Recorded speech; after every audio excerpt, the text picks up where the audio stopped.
Hello, greetings, and solicitations. I am your host, That Dude, and welcome to another exciting episode of What I'm Thinking. This is a series, if you will, where I talk about what's been going on in pop culture. So let's see. Did anyone out there go ahead and rush out and see that new Jerry Seinfeld movie? What's it called? Frosted, about the legend, the origin of the Pop-Tart. It's like, I like how we have one of our nation's premier humorists talking about breakfast pastry. I mean, look, I'm not expecting the man to split the atom or talk about the link between comedy and cancer or do any important work like that. I'm just saying, really, Pop-Tarts? Like, what's it going to tackle next? Scooter pies? Ridiculous. I recently watched that show, Actors on Actors. Have you seen that? Where they have two actors, prominent actors, talking and interviewing each other. Like, that's a novel spin on the idea. I guess it's amazing to me. The most amazing revelation on watching that show is that one actor would sit and watch another actor's work and actually form an opinion on it is quite amazing. But they do, and they have to be complementary. So you have two sometimes really asymmetrical actors together talking about each other's work. You might have, Anthony Hopkins and Will Ferrell talking, and then Anthony Hopkins would I guess have to watch some of Will Ferrell's movies, right? And actually form some opinions about it.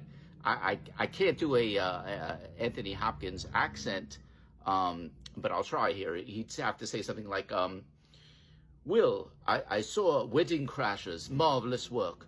Your scene, though small in the film, was pivotal. You were the fulcrum by which the other actors developed their passion for meeting women through weddings and later funerals. Your character's passion was palpable. His love for meeting women was only equaled by his love for his mother's meatloaf.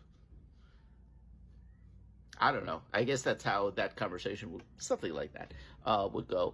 You notice that, acting is the only profession where there's kind of a format, actors on actors. They don't have something like plumbers on plumbers or dental hygienist on dental hygienist. That sounds more like a porno film, though, if you ask me. But they don't do that, just acting. Lately, I don't know if you've seen it, there's a lot of these news stories about the tension that exists between John Hall and Oates. What's it? Daryl Hall? It's Daryl Hall and John Oates, okay? Evidently, there's some kind of feud, and they had a legal case. So if you hear Oates' version, he's like, no, man, we were never friends. We were partners, but never friends. We were just two people creating together but separate. Man, it's like, okay, that clears everything up for me.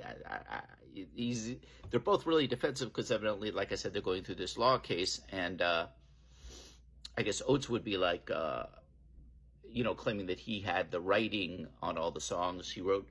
He actually wrote the song Kiss on My List. He was saying that.